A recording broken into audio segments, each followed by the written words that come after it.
नमस्कार, मैं हूं श्वेता सिंह और आप देख रहे हैं खबरदार। सबसे पहले हम खबरों को खबरदार के लेंस से ही देखते हैं, क्योंकि आज की सबसे बड़ी खबर LAC से ही आई हमारे सामने, जहां पर जो गतिरोध था वो एक हिंसक अंजाम तक पहुंचा है। इसीलिए लेंस से देख लेना बहुत ज्यादा जरूरी हो जाता है इन सारी खबरों का। LAC पर तनाव बढ़ गया है। बीती रात गलवान घाटी में भारत और चीन के सैनिकों में झड़प हुई है। कल रात चीनी सेना ने भारतीय क्षेत्र में घुसने की हिमाकत की तो भारतीय सैनिकों ने उन्हें करारा जवाब दिया। दोनों तरफ से लाठियों पत्थरों का इस्तेमाल किया गया। दोनों देशों के सैनिकों के बीच इस हिंसक झड़प में दोनों ही तरफ के सैनिक हताहत हुए हैं। भारतीय सेना के एक कमांडिंग ऑफिसर सहित 3 जवान शहीद हुए हैं, जबकि चीन की तरफ से भी कुछ जवानों के मारे जाने की खबर है। कल ही PP-14 यानी पेट्रोलिंग पॉइंट 14 के पास भारत और चीन के बीच ब्रिगेड कमांडर लेवल पर बातचीत हुई थी। उस बातचीत का फोकस गलवान क्षेत्र में भारत और चीन का सीमा विवाद सुलझाना था, लेकिन दिन में बातचीत के बाद रात में झड़प की नौबत आ गई। इस झड़प पर भारत के विदेश मंत्रालय ने यह कहा है कि भारत ने LAC पार नहीं की और हम चीन से भी यही उम्मीद रखते हैं। भारत और चीन पूर्वी लद्दाख में बातचीत के जरिए तनाव को कम करने की कोशिश कर रहे हैं। भारत शांति स्थापित करना चाहता है, लेकिन भारत अपनी संप्रभुता और अखंडता को लेकर अडिग है। जो हुआ उससे बचा जा सकता था।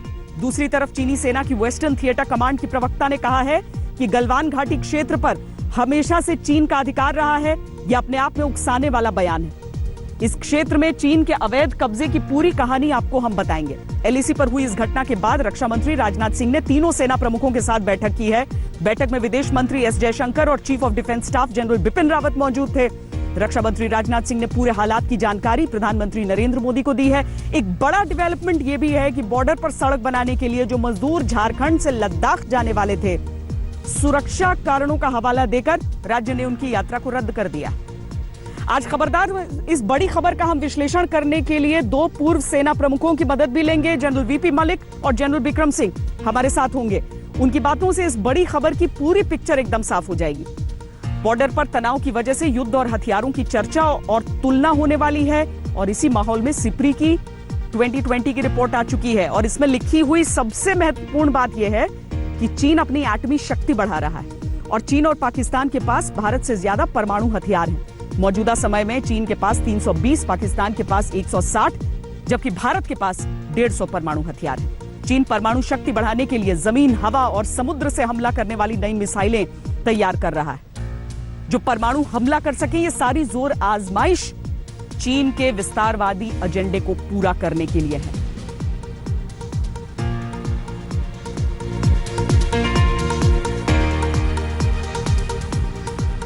लेकिन LAC पर क्या हुआ था? क्या हुआ कि भारत के 3 सैनिकों ने अपना बलिदान दिया, चीन के भी 5 सैनिक मार गिराए गए। हुआ क्या वहां पर? ये पूरी जानकारी के साथ मेरे सहयोगी मंजीत सिंह नेगी इस समय फोन लाइन पर जुड़ रहे हैं। मंजीत, क्या हुआ बताएं, किस तरह की परिस्थितियां थी? क्यों ऐसा हुआ कि जो कर्नल बाबू कुछ समय पहले तक बातचीत के जरिए चीन से समझौता करने की कोशिश में थे, रात होते होते ये एक ऐसे खूनी अंजाम तक पहुंच गया?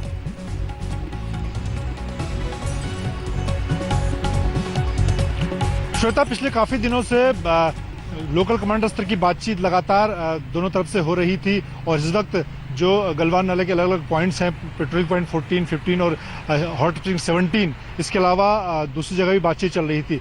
कल बातचीत के बाद ये देर शाम की घटना है जब चीन की तरफ से पहले हरकत की शुरुआत हुई।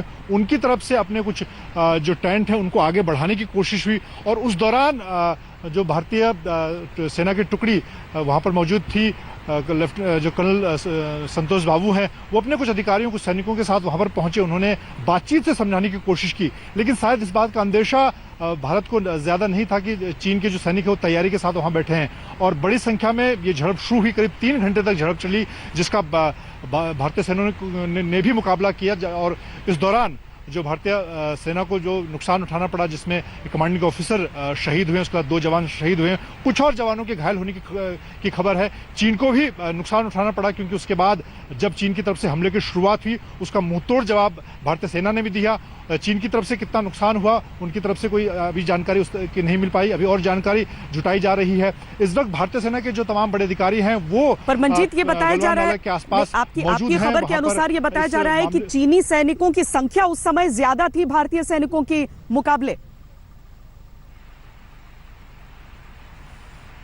बिल्कुल, ये क्योंकि बातचीत के लगभग एक से 1.5 घंटे के बाद का ये घटनाक्रम है जब चीन की तरफ से हरकत हुई। और चीन की तरफ से जो तैयारी थी, करीब अभी जो नंबर बताए जा रहे हैं श्वेता, उसके मुताबिक 300 से ज्यादा चीनी सैनिक थे जो पूरी तैयारी के साथ, जैसे कि पहले के फेस ऑफ के दौरान भी चीनी सैनिकों ने पत्थरों से और कंटीले जो डंडे होते हैं उनकी मदद से हमले किए थे, उसी तरह की तैयारी उनकी थी। उस बात का अंदेशा तैयारी हमारी तरफ से नहीं थी, लेकिन जैसे ही चीन की तरफ से ये हरकत की शुरुआत हुई, पीछे जो हमारे सैनिक मौजूद थे उन्होंने भी उसका मुकाबला किया। और शुरुआती जो हमला चीन की तरफ से, उसका नतीजा ये रहा श्वेता कि हमारे जो कमांडिंग ऑफिसर जो उस वक्त सीधे मोर्चे पर थे, बातचीत के लिए वहां पहुंचे थे, उनको वो हमले का शिकार हुए। इसीलिए कमांडिंग ऑफिसर की इस दौरान संतोष बाबू शहीद हुए। हालांकि बाद में जब हमारे पीछे से जो सैनिक पहुंचे उन्होंने भी चीनी सैनिकों का मुकाबला किया, लेकिन शुरुआती नुकसान भारतीय सेना को उठाना पड़ा। बहुत शुक्रिया मंजीत ने की पूरी इनसाइड स्टोरी देने के लिए कि दरअसल हुआ क्या, क्योंकि सबके दिमाग में यही चल रहा था कि क्या हो गया कि आखिर जब वो सीओ बातचीत करने के लिए गए थे, उसके बाद इस तरह की परिस्थितियां, चीन के विश्वासघात का एक और खंजर भारत की पीठ में भोंका गया है।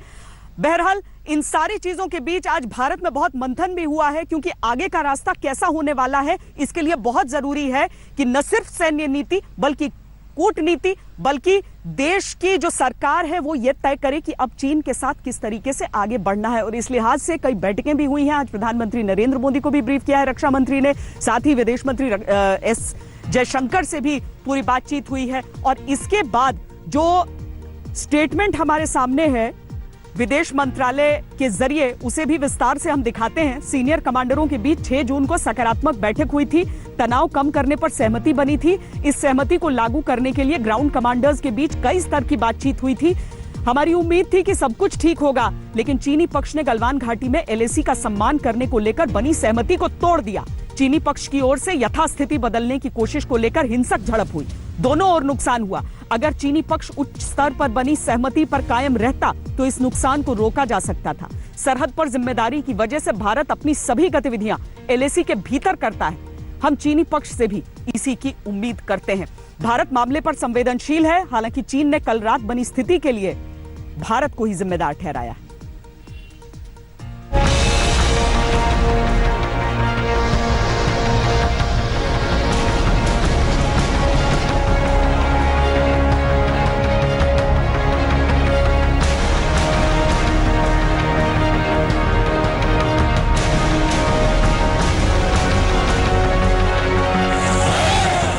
के साथ भारत का तनाव हदें लांघ गया है। एलएसी पर आउट ऑफ कंट्रोल हो रहे चीन ने लद्दाख के गलवान घाटी में भारतीय सैनिकों के साथ हिंसक झड़प की।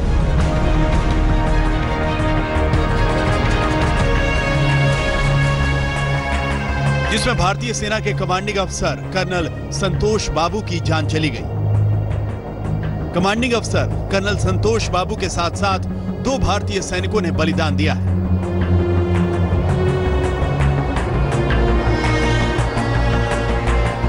जो 6 जून को भारत और चीन के बीच में बैठक हुई थी कोर कमांडर स्तर की चुशूल में, उस मीटिंग से पहले तय हुआ था कि दोनों देशों की सेनाएं अपनी अपनी जगहों से पीछे हटेंगे। यहां तक कि उस पर दोनों सेनाएं रजामंद भी हुई थी, लेकिन यहां पर एक बार फिर चीनी सेना ने जो है कहीं ना कहीं दोनों देशों के बीच बनी सहमति को तोड़ा और वो अपनी जगह से हटने को राजी नहीं हुए और वहीं पर डटे रहे। बीती रात जब वहां पर तैनात जो सेना के कमांडर है कमांडिंग अफसर इंडियन आर्मी के, वो जब अपने जवानों के साथ चीनी सेना को समझाने गए कि उन्हें ये जगह अब छोड़नी चाहिए, क्योंकि दोनों देशों के बीच में कोर कमांडर स्तर पर यह तय हुआ है कि गलवान घाटी से चीनी सेना वापस जाएगी, लेकिन चीनी सेना वहां से हट नहीं रही है। तो वहीं पर जो है दोनों सेनाओं के बीच में झगड़ा हुआ। गृह मंत्री अमित शाह और विदेश मंत्री एस जयशंकर प्रधानमंत्री नरेंद्र मोदी से मिलने गए। प्रधानमंत्री से मुलाकात से पहले रक्षा मंत्री राजनाथ सिंह ने सीडीएस जनरल बिपिन रावत और तीनों सेनाओं के प्रमुखों के साथ दिन में 2 बार उच्च स्तरीय बैठकें की। राजनाथ सिंह की अध्यक्षता में हुई बैठकों में विदेश मंत्री एस जयशंकर शामिल हुए थे। गलवान में आधी रात को भारत और चीन के सैनिक भिड़े। जबकि सोमवार को दिन में गलवान के पेट्रोलिंग पॉइंट 14 पर तनाव कम करने के लिए सैन्य स्तर की बातचीत हुई थी। सोमवार को जब भारत और चीन के सैनिक भिड़े तो उनके बीच कोई फायर आर्म्स का इस्तेमाल नहीं हुआ, बल्कि कटीले तारों, पत्थर और लाठी डंडों से झड़प हुई। 5 मई को जब चीन के सैनिकों के साथ भिड़ंत हुई थी, तब भी चीनी सैनिकों ने कटीले तारों से हमला किया था। भारत ने अपने 3 सैनिक गंवाए, लेकिन भारतीय सेना ने अपने बयान में कहा है कि नुकसान चीनी सेना को भी हुआ है। वैसे आधिकारिक तौर पर चीन ने इसकी पुष्टि नहीं की है। आधी रात को भारत और चीन के बीच झड़प के बाद तनाव को कम करने के लिए सैन्य स्तर पर दोनों देशों के अफसर आपस में मिले हैं, लेकिन चीन के विदेश मंत्रालय ने कहा कि भारत अपने सैनिकों को नियंत्रण में रखे। भारत सरकार अपनी फौज को हिदायत दे कि वो सरहद की मर्यादा बनाकर रखे और बॉर्डर पार करने की कोशिश ना करे। हमें उकसाने का प्रयास ना करे, कोई भी ऐसा कार्य ना करे जिससे बॉर्डर पर हालात खराब हों। चीनी सेना के वेस्टर्न थिएटर कमांड के कर्नल झांग शुइली ने आरोप लगाया है कि भारत ने जानबूझकर उकसावे वाले हमले किए, जिसमें मौतें हुई हैं। गलवान घाटी पर चीन की संप्रभुता है। चीन के सरकारी अखबार ग्लोबल टाइम्स के संपादक हू शिजिन ने भी एक तरह से भारत को धमकी दी है। उन्होंने लिखा कि मुझे जो जानकारी मिली है, गलवान झड़प में चीनी पक्ष की ओर से भी जाने गई है। मैं भारतीय पक्ष को कहना चाहूंगा कि हेकड़ी ना दिखाएं और चीन के संयम को कमजोरी ना माने। भारत के साथ चीन झगड़ा नहीं चाहता, लेकिन हम डरते नहीं हैं। चीन की तरफ से इस तरह के भड़काऊ बयानों ने स्थिति और गंभीर कर दी है। एलएसी पर 45 साल बाद भारत के किसी सैनिक को बलिदान देना पड़ा है। 5 मई को लद्दाख के गलवान, पेंगोंग त्सो और हॉट स्प्रिंग में तनाव फैला। इसके बाद लद्दाख में भारतीय और चीनी सैनिक आमने सामने खड़े हुए। एलएसी के अतिक्रमण पर चीन का रवैया नया नहीं है, लेकिन भारत इलाके में जो रणनीतिक सड़क बना रहा है, वही चीन को बर्दाश्त नहीं है। जम्मू कश्मीर का नक्शा ये है लाइन ऑफ एक्चुअल कंट्रोल। ये एक अक्साई चीन का इलाका है जो कि चीन के नियंत्रण में है। ये पाकिस्तान अधिकृत कश्मीर है। ये है लद्दाख का जो यूनियन टेरिटरी का इलाका है। आइए हम आपको दिखाते हैं। जो मेन रोड है वो लेह, जो कि लद्दाख की राजधानी है, वहाँ से निकलते हुए हेमिस मॉनेस्ट्री, जो कि बहुत ही अहम बुद्धिस्ट मॉनेस्ट्री है, वहाँ से गुजरते हुए दरबुक तक आती है। दरबुक एक गांव है और यहाँ से शुरू होती है बेहद अहम दरबुक से निकलकर दौलत बेग ओल्डी जाने वाली ये सड़क, जिसको DSDBO रोड कहते हैं।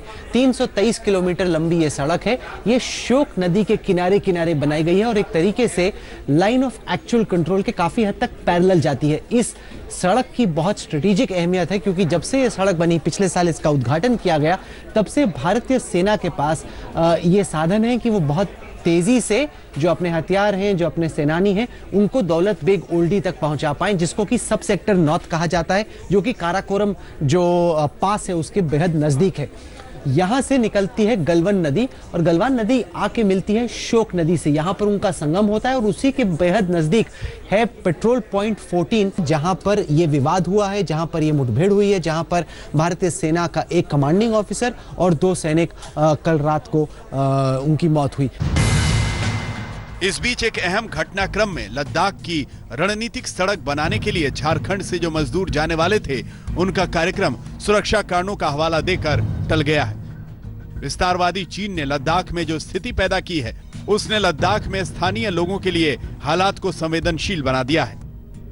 अभी पूरे दुनिया जो है ये पेंडेमिक जो कोरोना वायरस से जूझ रहा है, तो इसके बीच ये चाहना, ये बॉर्डर पे हरकत करना, इस पे तो बिल्कुल जवाब देना चाहिए, क्योंकि ये गन्स वगैरह यूज करना ये तो आज तक हुआ नहीं है। चाहे जो भी यूज हो, अगर यूज किया हो, कल का जो घटना जो है वो बहुत ही चिंताजनक है, तो उस पे कॉमन रिएक्शन देना चाहिए, करना चाहिए। उन्हीं ने उनका जो नाले का नाम जो ना गलवान नाला रखा, जो कि अभी जो ना बहुत मशहूर है, हमारा हिंदुस्तान का जगह है। इसीलिए अभी चीन जो ना उसी जगह के लिए वो क्लेम कर रहा है। वो क्लेम जो ना नहीं है, वो कम से कम 100-200 साल जो पुराना हमारा हिंदुस्तान का जगह है।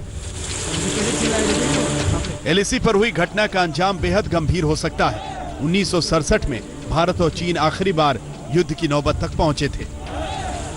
लद्दाख से अशरफ वाणी, हैदराबाद से आशीष, दिल्ली से गीता मोहन के साथ मंजीत नेगी, दिल्ली आज तक। जहां पर ये पूरा मामला हुआ है, जहां की ये घटना है, गलवान घाटी लद्दाख का इलाका है। गलवान नदी एलएसी के करीब से बहती है और उस इलाके का सामरिक महत्व भी आप समझिए। हम आपको दिखाते हैं किस तरीके से 1962 से यहां पर टकराव का इतिहास जुड़ता है। 1962 के युद्ध में गलवान उन प्रमुख इलाकों में था जहां भारत और चीन की सेना के बीच युद्ध हुआ था। तब गोरखा पोस्ट पर चीन ने हमला बोला था। भारतीय गोरखा सैनिकों ने जुलाई 1962 में घाटी में पहुंचने के लिए एक पोस्ट बनाई थी, जिससे चीन बेचैन हो गया था। इसके बाद चीनी सैनिकों ने गोरखा पोस्ट को घेर लिया। जवाब में भारत ने 4 महीने तक इस पोस्ट पर हेलीकॉप्टर के जरिए खाद्य और सैन्य सप्लाई जारी रखी थी और चीन से पूरी टक्कर ली थी। अक्टूबर 1962 में जब युद्ध शुरू हुआ, तब चीन की पीपल्स लिबरेशन आर्मी ने इस गलवान पोस्ट पर भारी गोलाबारी के लिए एक बटालियन को भेजा था और फिर चीन ने अक्साई चिन पर अवैध कब्जा कर लिया था। 1962 के बाद चीन जब भी भारत से टकराया है, उसे चोट लगी है। 1967 में चीन की नीयत खराब हुई तो उसे अपने 300 से 400 सैनिक गंवाने पड़े। 1975 में अरुणाचल के तुलुंगला में चीन ने असम राइफल्स के जवानों पर हमला किया था, जिसमें भारत के 4 जवान शहीद हुए थे। 1987 में अरुणाचल प्रदेश में चीन ने अपने टेंट गाड़ दिए थे। तब भारत ने ऑपरेशन फाल्कन चलाकर चीन को पीछे धकेला था। चीन और भारत के सैनिकों के बीच झड़प होती रहती है, लेकिन दोनों देशों के सैन्य अधिकारी बातचीत से ऐसे टकराव का हल निकालते रहे हैं। लेकिन अब यह बात हदों की लकीर को पार करते आगे बढ़ गई है। इन सारे वाक्यों में 1967 का सबक चीन के लिए बहुत कड़वा है, क्योंकि तब चीन के विस्तारवादी नाखून भारत ने तोड़ दिए थे।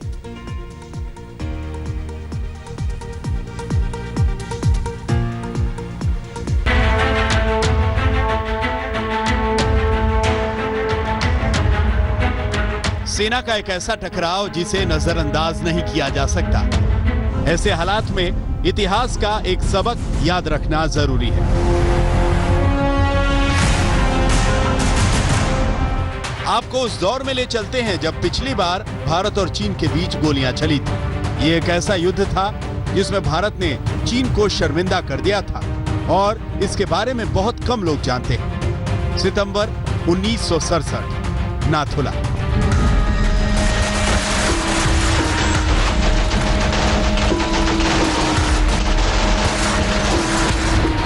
1967 से 5 साल पहले भारत 1962 के युद्ध में चीन से शिकस्त खा चुका था। 1962 में चीन का धोखा और उस युद्ध की हार भारतीय जनमानस में एक गहरे शोक की तरफ बैठ गई थी। लेकिन इसके 5 साल बाद भारत ने चीन से जबरदस्त मुकाबला किया। 1967 का टकराव तब शुरू हुआ जब भारत ने नाथुला से सेबुला तक तार लगाकर बॉर्डर को परिभाषित किया। भारत के ऐसा करते ही चीन ने आपत्ति की और हाथापाई और टकराव की नौबत आ गई। कुछ दिन बाद चीन ने मशीन गन फायरिंग की मदद से भारतीय सैनिकों पर हमला किया और भारत ने इसका जवाब दिया। कई दिनों तक ये लड़ाई चलती रही और भारत ने अपने जवानों की पोजीशन बचा कर रखी। सैम मानेकशॉ तब ईस्टर्न आर्मी कमांडर थे और नाथुला पर मौजूद थे। अपनी बेइज्जती होने के बाद चीनी सेना ने 20 दिन बाद फिर से भारतीय इलाके में आगे बढ़ने की कोशिश की। अक्टूबर 1967 में सिक्किम तिब्बत बॉर्डर के चोला में यह घटना हुई थी और ये जगह नाथुला के पास ही थी। कुछ जवानों की शहादत के बावजूद भारत ने तब भी चीन को करारा जवाब दिया था और चीन को अपने इरादों के साथ पीछे धकेल दिया था। तब भारतीय सेना के ऐसे तेवर देखकर चीन भी हैरान रह गया था। उस समय भारत के 80 सैनिक शहीद हुए थे और चीन के 300 से 400 सैनिक मारे गए थे। माना जाता है कि 1967 में भारत के इस शौर्य की वजह से ही उसके बाद भारत और चीन के बीच कभी गोलियां नहीं चली। भारत और संबंधों की पहेली उलझती जा रही है, लेकिन इतना तो साफ है कि ये 1962 वाला भारत नहीं है। ये 2020 का नया भारत है जो अपने आप में महाशक्ति है। आज तक ब्यूरो।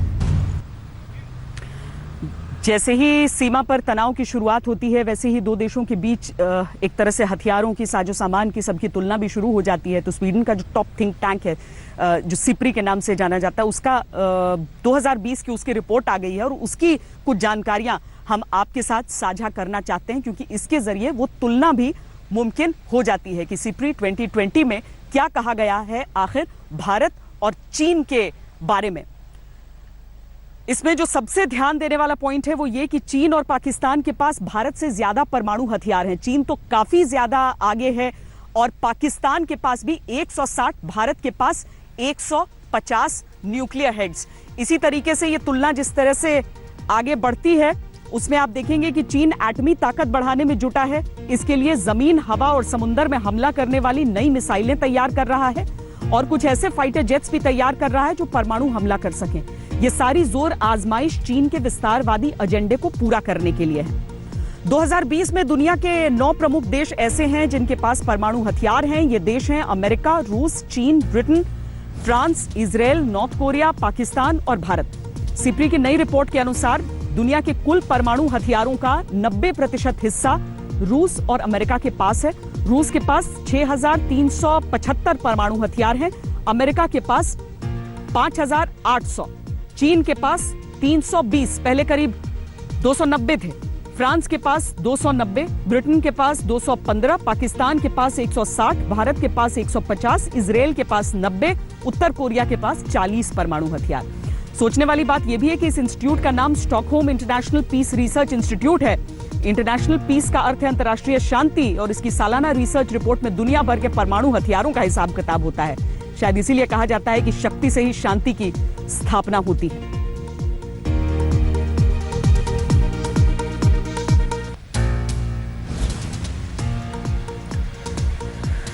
पूर्व थल सेना अध्यक्ष जनरल बिक्रम सिंह इस समय हमारे साथ जुड़ रहे हैं। स्वागत है जनरल सिंह आपका। जिस तरह से चीन की ये गतिविधियां इतने दिन से चल रही हैं और अब तो ये खूनी संघर्ष जिसमें दोनों तरफ को नुकसान देखा गया है, क्या समझे हम सर इसको देखकर कि क्या चीन युद्ध चाहता है? मैं सिर्फ अपने जो पर्सनल व्यूज हैं मैं यकीन रखता हूं कि बहुत जो पैनलिस्ट हैं उनके अलग से विचार होंगे, लेकिन मैं ये कहूँगा कि जो सिचुएशन वॉर के लिए, देखिए वॉर जब करते हैं तो एक वर्ड है जो लैटिन वर्ड है उसे कहते हैं जस एट बेलम। मतलब जस्टिफिकेशन फॉर वॉर इसे इंग्लिश में कहते हैं। उसमें proportionality, rationality, just cause, right intention, chances of success, legitimacy, ये चीज़ें आ जाती हैं। तो वो तो एट हाईएस्ट लेवल देखा जाएगा कि युद्ध में जाना है कि नहीं जाना है। देश के अंदर हमारे जो पॉलिटिकल लीडरशिप है, जो सीनियर मोस्ट जो हमारी मिलिट्री लीडरशिप है, वो सोच विचार करके इसके ऊपर इसका देखेंगे क्या कार्रवाई करनी है। लेकिन सवाल अभी ये है कि ये जो हादसा हुआ है ये क्या दर्शाता है। पहली बात तो ये बताऊंगा। दूसरा, हमारी रणनीति क्या होनी चाहिए, हमारी स्ट्रेटजी क्या होनी चाहिए, इन दो चीजों के ऊपर मैं बोलना चाहूंगा। पहली बात तो ये है कि जो ये इस प्रकार से मुठभेड़ हुई है जिसके अंदर हमारे कर्नल साहब और 2 जवान गए हैं, और जिसके अंदर की जो बयान चीन की तरफ से आया है कि हमारे सैनिक जो हैं उनके इलाके में गए हैं जबकि वो हमारा इलाका है, ये दर्शाता है कि वो जहां पे जो आए हुए हैं और जो उन्होंने वहां से डिसएंगेज करना था वो नहीं किया है। वो अभी भी वहां पे हैं गलवान नदी के अंदर, और वहां पे अभी भी हैं परनांगसो के अंदर। पहली बात तो ये है। इससे क्या जाहिर होता है कि जो इनकी स्टेटमेंट्स आई थी, चाहे वो उनके राजदूत जो दिल्ली के अंदर है वहां से आई, या मिनिस्ट्री ऑफ एक्सटर्नल से चीन से आई, ये एक बात ये है कि हमें इनके ऊपर भरोसा नहीं करना चाहिए। चीन हमेशा जो है ये एक स्ट्रेटेजिक डिसेप्शन का इस्तेमाल करता आया है और ये करता रहेगा। ये उनकी जो एक नजरिया है जंगे मैदान में कार्रवाई करने का, स्ट्रेटजी, अपनी मिलिट्री स्ट्रेटजी को अनफोल्ड करने का, उसके अंदर ये स्ट्रेटेजिक डिसेप्शन गाइल का इस्तेमाल करते हैं। तो उसे हमें इतना सीरियसली नहीं लेना चाहिए। हमें हर लेवल के ऊपर चौकन्ना रहना पड़ेगा और अगर कोई एस्केलेशन होती है उसके लिए हमें तैयार रहना पड़ेगा। जहां तक सवाल है अभी, इससे ये क्या दर्शाता है, जैसे मैंने कहा कि ये एक लॉन्ग हॉल होगा, अभी ये जितनी जल्दी रिजॉल्व नहीं होगा। और जैसे कि आप पूछा कि क्या ये जंग में होगा, ये तो निर्भर करेगा कि ये सिचुएशन कैसे अनफोल्ड होती है। बिकॉज ये eight the highest level, national level के ऊपर ये जो कार्रवाई है, ये पॉलिटिकल लीडरशिप सीसीएस के अंदर, कैबिनेट कमेटी ऑन सिक्योरिटी के अंदर इसका डिसीजन लिया जाएगा, उसके नीचे लेवल के ऊपर डिसीजन नहीं होगा। तो पहली बात तो ये है। दूसरी बात ये है कि इसका जो है हल अभी, क्योंकि एक टैक्टिकल लेवल ऑपरेशन था, ये स्ट्रेटेजिक लेवल में पहुंच चुका है और आज नहीं पहले का पहुंचा हुआ है। और यकीनन इसके अंदर आपने देखा होगा जो बयान आया था पहले हमारे रक्षा मंत्री जी का, आज वो मिलने गए हैं प्रधानमंत्री जी से, सीसीएस मीटिंग भी होगा यकीनन, आप लिख के ले लीजिए। जो हमारे फॉरेन मिनिस्टर हैं वो रक्षा मंत्री जी को मिले हैं। कहने का मतलब ये है कि आज थोड़ी इसके ऊपर सोच विचार किया जा रहा है, क्या हमने करना है। नहीं, पर जनरल विक्रम सिंह, ये चीज भी समझनी होगी हमें, और हम चाहेंगे कि अगर आप एक्सप्लेन कर सकें कि जब से शुरुआत हुई इस गतिरोध की, हमने देखा कि भारत ने पूरी तरीके से उन्हें मैच किया है चाइनीज को। वहां पर हमारे सैनिकों की संख्या इंपॉर्टेंट होती है, तो जितने चाइनीज डिप्लॉय हुए उतने हमारे सोल्जर्स डिप्लॉय हुए, हमने आर्टिलरी वहां पर रखी। अब आगे का रास्ता क्या होगा, क्या ऑप्शंस भारत के पास? देखिए, मैं आपको बताना चाहता हूं कि सेकेंड वर्ल्ड वॉर के अंदर भी बाकी जितनी लड़ाइयां हुई हैं, अगर आप देखेंगे तो डिप्लोमेटिक चैनल खुले रहते हैं हमेशा, क्योंकि ये बंद नहीं होते हैं। हाँ ठीक है, जो कंट्रीज हैं राजदूत को वापस बुला लेती हैं, लेकिन एक स्तर के ऊपर किसी दूसरी कंट्री के थ्रू ये चैनल्स हमेशा लगे रहते हैं। ये आपको पता होना चाहिए, और ये कार्रवाई चलती रहेगी। लेकिन मैं ये आपको कहना चाहता हूं कि इसका जो हल है वो अल्टीमेटली डिप्लोमेटिक या पॉलिटिकल लेवल पे निकलेगा। लेकिन अगर ये इसके अंदर जिस प्रकार का मैं कहूंगा एक आइडियलिस्टिक जो फिलॉसफी इंडिया की थी, उसको जो प्रेजेंट हमारी जो डिस्पेंसेशन गवर्नमेंट है उसने उसको थोड़ा सा दूर किया है, और एक रियलिज्म का जो एक फिलॉसफी है इंटरनेशनल अफेयर्स के अंदर मिलिट्री पावर को इस्तेमाल करने के लिए, वो दर्शाया गया है। आपने देखा बालाकोट में क्या हुआ। तो एक किस्म का एक इनका नजरिया है जिसके अंदर ये employment of military power as an element of overall comprehensive national power for furthering national agenda, ये इन्होंने दर्शाया है। तो इन्होंने एक ऑफेंसिव स्पिरिट जो दिखाई है, मुझे यकीन है कि हम पीछे हटने वाले नहीं हैं। लेकिन इसका हल जो है वो वक्त के ऊपर निकलेगा, इतनी जल्दी नहीं निकलेगा। निकलेगा तो ये डिप्लोमेटिक यहाँ अगर हम देखें तो हमने एक कमांडिंग ऑफिसर को गंवाया है। एक कमांडिंग ऑफिसर को गंवाना उस पूरी यूनिट के मोराल के लिए किस तरह का होता है, आपसे बेहतर कौन जान सकता है। इस समय जिस तरह से ये पूरी घटनाएं हुई हैं, हम ये भी समझ रहे हैं कि ये कोई पाकिस्तान से नहीं डील कर रहे हैं, हम चाइना से डील कर रहे हैं, जिससे अभी तक बहुत मैच्योर्ड रिश्ते हमारे चले हैं, और दोनों देश फख्र महसूस करते हैं कि 93 से एक भी गोली, हालांकि हम 75 से कह लें तो उस तरह की स्थिति रही है कि कभी भी एक भी गोली यहां पर नहीं चली है इस लाइन ऑफ एक्चुअल कंट्रोल पर। हम माने कि एक बहुत पतली सी रेखा पर हम चल रहे हैं जहां पर बहुत मुश्किल है इसे संभालना। आप बिल्कुल ठीक कह रहे हैं श्वेता जी, बिल्कुल आपने ठीक फरमाया कि एक बड़ी थिन लाइन है जिसके ऊपर हम चल रहे हैं, टाइट रोप है, और एक बड़ी चैलेंजिंग सिचुएशन है। देखिए, इसमें it's not an easy decision at the highest level. जिन लोगों ने पॉलिटिको मिलिट्री अरीना के अंदर ऑपरेट किया है और डिसीजन मेकिंग देखी है, एक चीफ उसके अंदर कार्रवाई करता है। ये बड़ा एक जनरल विक्रम सिंह, आपको रोकना चाहेंगे हम यहाँ पर, क्योंकि इस समय एक बहुत बड़ी खबर आ रही है, बहुत दुर्भाग्यपूर्ण भी और बहुत बड़ी खबर भी आ रही है। सूत्रों के हवाले से यह खबर है कि LAC पर जो भारतीय सैनिक जिन्होंने अपना बलिदान दिया है, उनकी संख्या 3 नहीं है बल्कि उनकी संख्या 20 बताई जा रही है। हम आपको बता दें कि आशंकाएं इस तरह की थी, चूंकि कई सैनिक घायल भी थे बहुत बुरी तरीके से, लेकिन अभी कुछ बैठकों का दौर भी चल रहा था, चीन के साथ बातचीत भी हो रही थी कूटनीतिक स्तर पर, और इसीलिए अभी देखना होगा कि चीन भी अपनी तरफ से खुलकर कितना सामने आता है। लेकिन भारत के 20 सैनिक बताया जा रहा है लगभग सूत्रों के हवाले से कि भारत ने अपने 20 सैनिकों को वास्तविक नियंत्रण रेखा पर ये जो टकराव हुआ है गलवान घाटी में चीन के सैनिकों के साथ, उस कार्रवाई में गंवा दिया है। बातचीत लगातार चीन के साथ चल रही थी, और गलवान घाटी में ये हिस्सा जो पेट्रोलिंग पॉइंट 14 जिस पे हम बातचीत कर रहे हैं, जहां पर बातचीत चल रही थी, जहां पर ब्रिगेड स्तर की बातचीत और CO भी उस बातचीत में शामिल थे। वही CO कर्नल बाबू जो कि शहीद हुए हैं इसमें। हमारे साथ मेरे सहयोगी राहुल कंवल इस समय और जानकारी के साथ जुड़ रहे हैं। राहुल, आशंकाएं थी, इस तरह की खबरें आ रही थी, लेकिन हम कितना माने कि इस बात की तस्दीक, क्या आधिकारिक तौर पर यह कह दिया गया है, या अभी ये जो जानकारी निकल कर आ रही है कि 20 सैनिक हो सकते हैं जो शहीद हुए हैं LAC पर?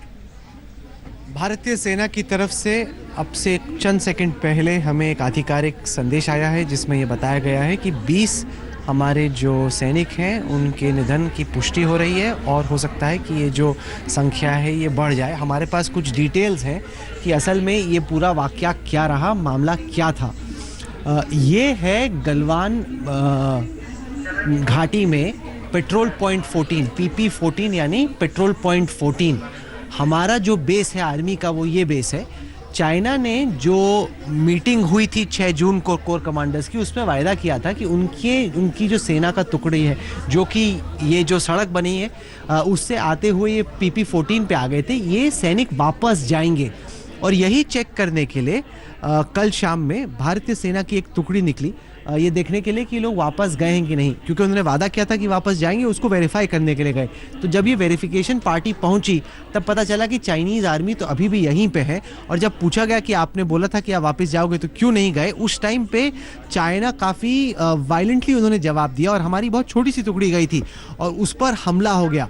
और साथ ही साथ जैसे ही ये हुआ तो पीछे जो दूसरी पार्टी थी उसको आगे बुलाया गया और वो बड़ी तादाद में आए। और उसके बाद ये बहुत ही, मैं एक मैप आगे जाके दिखाना चाहता हूँ, ये बहुत ही नैरो, बहुत ही तंग ये वैली है, रिवर वैली है।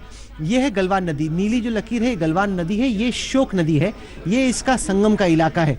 यहाँ से होके गुजरती है लाइन ऑफ एक्चुअल कंट्रोल, जो कि चीन और भारत की इस वक्त की, हालांकि ऑफिशियली डिजाइन तो नहीं है, लेकिन ये एक सीमा है। और चाइनीज आर्मी ने वादा किया था कि वो पीछे जाएंगे, चूंकि ये पीछे नहीं गए। जब भारत की जो पेट्रोलिंग पार्टी थी ऊपर पहुंची तो देखा कि यहाँ पर चाइनीज अभी भी हैं। और उस दौरान जब पूछा गया कि भाई आपने वापस जाना था, आपने प्रॉमिस किया था, वो नहीं गए, उस टाइम पे वायलेंस हो गया। उनके पास बार्ब्ड वायर्स थे, उनके पास जो स्टिक्स थी, उसको लेके काफ़ी 4 घंटे तक ये लड़ाई चलती रही। और उसमें क्या हुआ, धक्का मुक्की में अगर आप देखें तो ये पहाड़ी इलाका है, धक्का मुक्की में जो कुछ सैनिक हैं वो भारतीय सेना के भी और साथ ही साथ चाइनीज़ आर्मी के भी, वो गिर गए। हालांकि हिंदुस्तान की सेना ने कुछ छिपाया नहीं, ये माना कि हमें लॉस हुई। चाइनीज़ आर्मी ने अभी अपने जो कैजुअल्टी फिगर्स हैं उनको रिवील नहीं किया है। हालांकि काफ़ी ऊंचाई से जो सैनिक हैं वो पानी में नदी की तरफ गिरे हैं। और चाइनीज़ ने जब सुबह 7:30 बजे फ़ोन किया, उनको आशंका थी कि उनके कुछ सैनिक ये इस नदी के साथ साथ भारत की तरफ बह के चले गए होंगे। तो उस वजह से सुबह सुबह ये फ़ोन कॉल आया। मेजर जनरल्स जो कि हमारे डिविजनल कमांडर्स हैं दोनों साइड पे, उनकी दिन भर बातचीत चलती रही।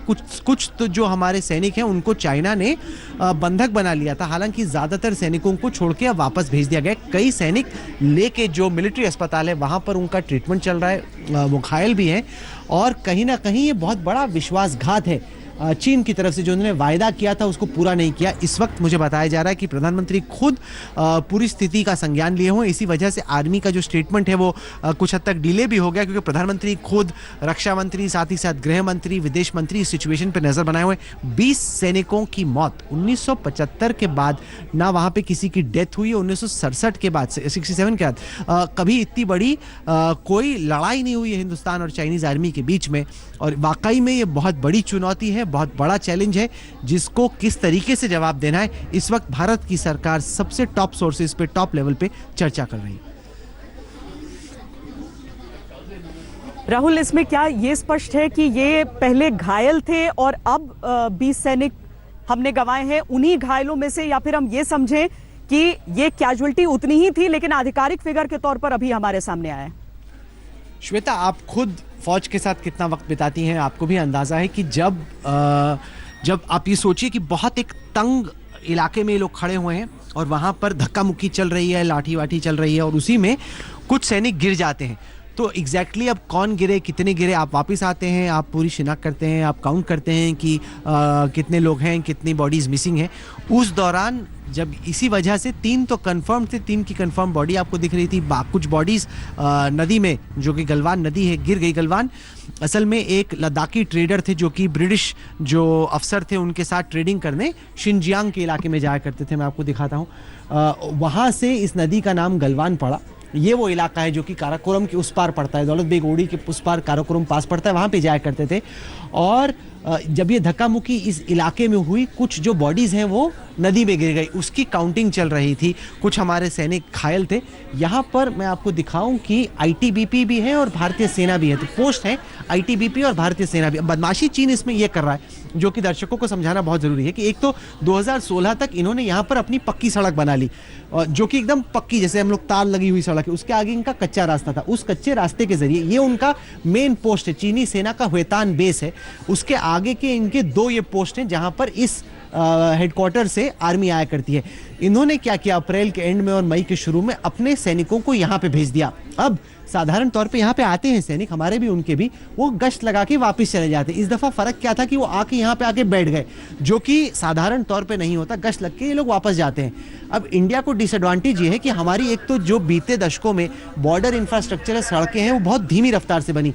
ये DSDBO जो रोड है, दारबुक श्योक दौलत बेग ओल्डी रोड, ये बहुत अहम है क्योंकि बहुत हद तक आप देखें ये लाइन ऑफ एक्चुअल कंट्रोल के पैरेलल जाती है। तो हमने कह दिया है कि ये सड़क हमारे लिए अहम है और हम इसके आगे एक एक्सटेंशन बना रहे थे ताकि हमारे अधिकारी इस पोस्ट से चाइनीज पोस्ट तक, या जो PP14 है, हम लोग सड़क के रास्ते पहुंचे। वरना ये 8 किलोमीटर, मैप पे छोटा दिखता है, 8 किलोमीटर का रास्ता है और यहाँ आते आते काफी वक्त लग जाता है। और चाइनीज बदमाशी ये कर रहे हैं कि हमें सड़क बनाने दे रहे, और इंडिया ने कहा है कि हम तो सड़क बनाएंगे। अब जो यही चीजें राहुल पसंद नहीं आती हैं चाइना को, और इसीलिए वहां से दबाव बनते रहता है। इस तरह से बने रहिए हमारे साथ इस समय पूर्व थल सेना अध्यक्ष जनरल VP मलिक भी जुड़ रहे हैं। जनरल मलिक, 20 भारतीय सैनिक गंवाना, हम इसे युद्ध काल नहीं कहते हैं, ये दरअसल अगर हम एक मिलिट्री पार्लेंस में भी कहें तो ये शांति काल है हमारे लिए। 20 भारतीय सैनिकों को गंवाना, कितनी मुश्किल स्थिति कि दोबारा भारत और चीन जो बातचीत के रास्ते से समाधान निकालने की कोशिश में जुटे हुए थे, वो सब कुछ वाकई सामान्य कर पाए। जनरल मलिक,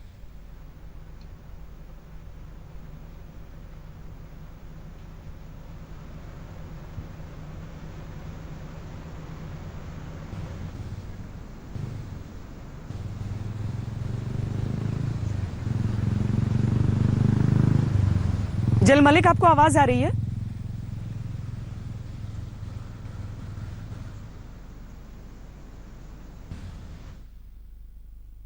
हमारी आवाज शायद अब उन तक नहीं पहुंच पा रही है, हम उनसे दोबारा संपर्क करने की कोशिश करते हैं। लेकिन ये बड़ी खबर इस समय की, क्योंकि दिन की शुरुआत जब हुई थी, जब पहली बार ये खबर हमारे सामने आई थी, तो 3 भारतीय सैनिकों की बात हो रही थी, जिसमें एक कमांडिंग ऑफिसर समेत एक JCO और एक सैनिक की बात थी। लेकिन अब 20 भारतीयों की बात आ रही है। चीन के साथ जिस तरीके से गतिरोध हमारा लगातार बना हुआ है गलवान घाटी इलाके में, जहां पर धीरे धीरे सब कुछ सामान्य होता जा रहा था, वहां पर अचानक इस तरीके से मामला बढ़ गया है। आपको हम एक और खबर इस समय दे देते हैं।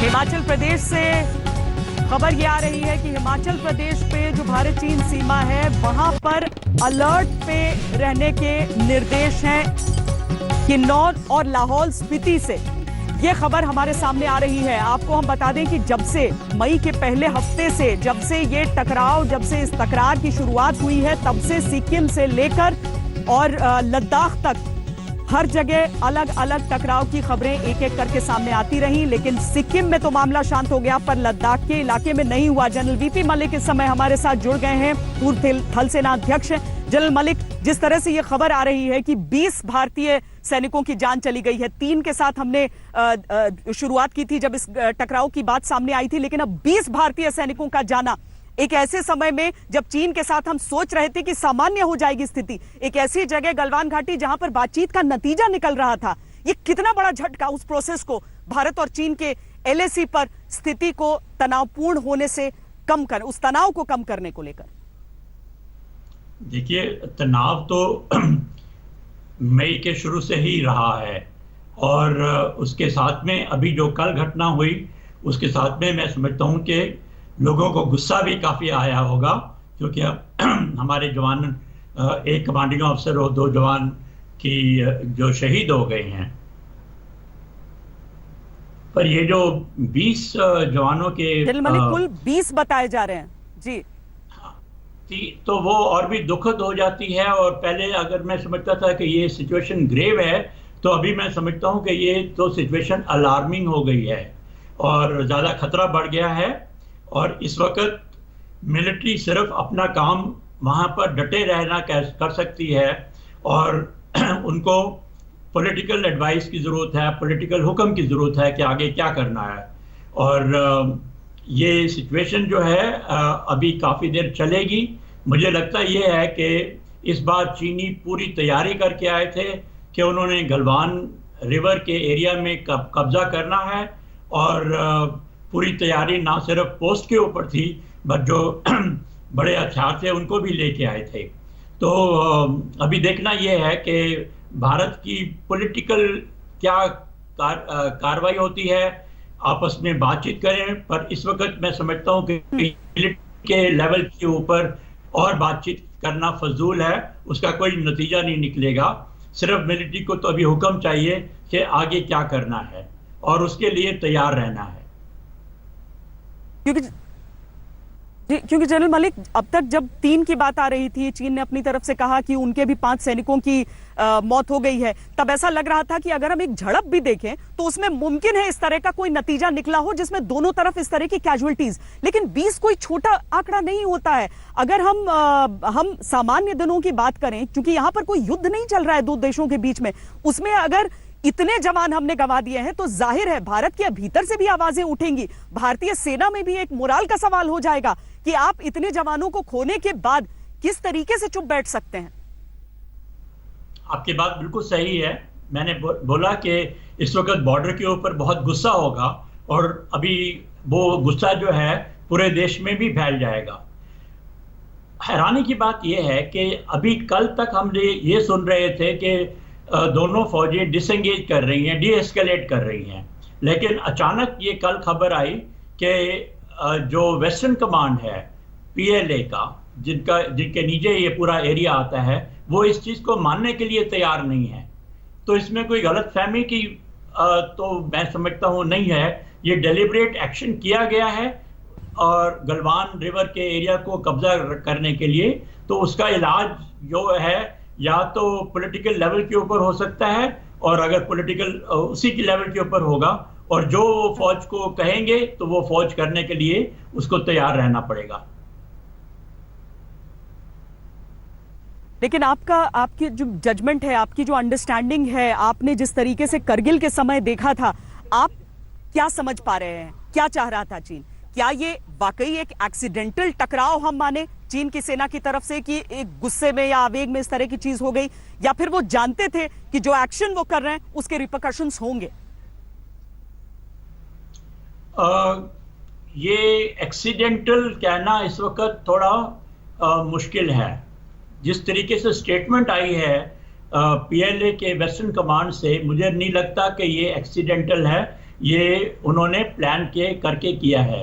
लेकिन अगर हमने उसको एस्केलेट करना है, हमने भी कुछ कार्रवाई करनी है, तो उसके लिए कोई जल्दबाजी नहीं होनी चाहिए और उसके लिए सोच समझकर बात करनी होगी, क्योंकि ये सिर्फ मिलिट्री लेवल के ऊपर ही नहीं होगा, उसकी बाकी पॉलिटिकल, इकोनॉमिक और बाकी रिपरकशंस भी हैं। तो मैं ये नहीं समझता कि इसका जवाब जो है, ईंट का जवाब पत्थर से कल हो जाएगा या परसों हो जाएगा। ये सोच समझ के करना पड़ेगा पॉलिटिकल लेवल के ऊपर। पर जो हालात अब सामने आए हैं, मुझे लगता ये है कि ये डेलिब्रेट एक्शन है, ये एक्सीडेंटल एक्शन नहीं है। जनरल मलिक, हमारे सामने क्या ऑप्शंस हैं, क्या विकल्प हैं, क्या करना चाहिए आपकी अंडरस्टैंडिंग के हिसाब से? देखिए, मैंने जैसे बोला, ये पॉलिटिकल डिसीजन लेना पड़ेगा। इस वक्त फौज को तो सिर्फ यही कहा जा सकता है कि आप वहां पर डटे रहो और उनका मुकाबला करने के लिए तैयार रहो। यही फौजी कमांडर अपनी फौज को बोलेंगे, चाहे वो गलवान का एरिया है या कोई दूसरे एरिया है बॉर्डर के ऊपर। लेकिन फैसला करना है ये देश ने कि हम इसको कितना एस्केलेट करना चाहते हैं या नहीं करना चाहते हैं, और फौज तो वही फैसला जो है, जो दिया जाएगा उसको मानेगी, चाहे वो अंदर चाहे कितना भी गुस्सा हो। लेकिन जो मिलिट्री कमांडर हैं उनको पॉलिटिकल डायरेक्शन तो एक्सेप्ट करनी चाहिए और करनी पड़ेगी। जनरल मलिक, बहुत फर्क आ जाता है अगर हम पाकिस्तान जैसे देश को से डील करने की बात करें या फिर चाइना जैसे देश से डील करने की बात करें। बहुत अलग है हमारे रिलेशंस भी, इसके बावजूद कि हम दोनों देशों से युद्ध लड़ चुके हैं। चीन के साथ एक युद्ध के बाद उस पर विराम लग गया था और उसके बाद हमने बहुत मैच्योर्ड देशों की तरह दोनों ने इस पूरे रिश्ते को आगे बढ़ाया। आज की तारीख में अगर लोग एक पैरेलल देखते हैं कि जब उरी में पाकिस्तानी टेररिस्ट ने आकर 18 जवानों की हमारी जान ले ली थी, तो क्या सर्जिकल स्ट्राइक को अंजाम दिया गया था। आज हम 20 जवानों की बात कर रहे हैं। आपको लग रहा है लोगों के मन में भी और सेना के मन में भी ये ख्याल आ रहा होगा? देखो, गुस्सा है, सेना के मन में तो जरूर गुस्सा होगा इस वक्त। खासकर बॉर्डर के ऊपर। और वो जब ये खबर सुनेगी, पूरा देश सुनेगा, तो देश में भी काफी रोष में आएगा और वो भी गुस्सा आएगा कि कुछ ना कुछ हमको करना चाहिए। लेकिन जब हम पॉलिटिकल लेवल के ऊपर इसका डिसीजन लेंगे तो उसकी सारी इम्प्लीकेशंस हमको समझनी पड़ेगी। उसके इकोनॉमिक इम्प्लीकेशंस क्या हैं, उसके इंटरनेशनल रिलेशंस में उसके क्या इम्पैक्ट पड़ेगा, और हमारी डोमेस्टिक जो पॉलिसीज है उसके ऊपर क्या फर्क पड़ेगा, और वो सोच समझ के उनको फैसला करना है। इस वक्त मैं समझता हूँ कि फैसला दो चीज़ों में हो सकता है कि इस चीज़ को लोकलाइज किया जाए या इसको बढ़ाया जाए। और बढ़ाने के लिए मैं समझता हूँ कि ना ये अपने हमारे हित में है, ना ही चाइना के हित में है, लेकिन एस्केलेशन को लोकलाइज करना तो ये तो हो सकता है। और यही शायद हमारी फौज भी इस वक्त जो वहां पर डटे हुए हैं उनको तैयार करना पड़ेगा इसके लिए। दिल मलिक, चूंकि वहां से जो खबरें हमारे सामने आ रही हैं उसमें यही कि थोड़ी ऊंचाई की जगह, हालांकि वो टेरेन बिल्कुल अलग है जो आम तौर पर हम जम्मू कश्मीर और लाइन ऑफ कंट्रोल पाकिस्तान के साथ लगती हुई सीमा को देखते हैं, लेकिन करगिल की पहाड़ियों से हम तुलना जाहिर है कर सकते हैं यहाँ पर। तो हम अगर हम माने कि ये जो खबरें निकल रही हैं कि वो थोड़ी ऊंचाई की जगह पर चीन के सैनिक पहुंच गए, जहां से पहले पत्थरबाजी उनकी तरफ से शुरू की गई और उसके बाद एक बहुत नैरो इलाके में जो एक छोटी टुकड़ी हमारी थी उसे फंसाकर 1:3 के मुकाबले इस तरह की चीज हुई है, तो ये वाकई बहुत ज्यादा डराती है। हम अगर चाइनीज जो थिंक टैंक है जिसने अपनी तरफ से कहा कि भारत का जो माउंटेन वॉरफेयर में जो काबिलियत है वो किसी और देश का नहीं है, हम माने कि इस सेक्टर में अब 62 वाली बात नहीं है, हम बहुत आगे निकल चुके हैं। इसमें कोई शक नहीं है। हम लोगों को 1962 के बारे में सोचना नहीं चाहिए कि अभी समय भी बदल गया है, फौज भी बहुत बदल गई है और फौज में बहुत प्रोग्रेस हुई है। जो आप माउंटेन वॉरफेयर की बात करते हैं तो मैं आपको ये कहना चाहता हूं कि ना सिर्फ हमारे में काबिलियत है, लेकिन मैं समझता हूं कि जो हमारे सिपाही हैं, जो हमारे जवान हैं, जो हमारी फौज है, क्योंकि उन्होंने एक्सपीरियंस किया हुआ है माउंटेन वॉरफेयर का, और कारगिल का तो 1999 में हुआ है, तो उनकी जो दृढ़ शक्ति मैंने देखी है, दृढ़ता जो मैंने देखी है जवानों में, वो मैंने कहीं और दुनिया में नहीं देखी है। तो ना सिर्फ अभी जमाना बदल गया है, हमारे इक्विपमेंट बदल गई हैं, लेकिन हमारे जो फौज के जवानों की जो काबिलियत है और उनकी जो दृढ़ता है वो भी काफी पहले से, वो 1962 के बाद में नहीं कर सकते हैं, वो काफी अच्छी है इस वक्त। आपकी जुबान से आती हुई ये बातें पूरे हिंदुस्तानियों के लिए बहुत ज्यादा महत्वपूर्ण हो जाती हैं। तो एक छोटे से ब्रेक के लिए हम यहाँ पर रुक रहे हैं, बस चंद मिनटों में लौट रहे हैं। नमस्कार, मैं हूं अंजना ओम कश्यप। हमें उम्मीद है ये वीडियो आपको पसंद आया होगा। लेटेस्ट खबरों के लिए यूं ही देखते रहिए आज तक, और इस वीडियो के पसंद आने पर लाइक, शेयर एंड सब्सक्राइब करना ना भूलें।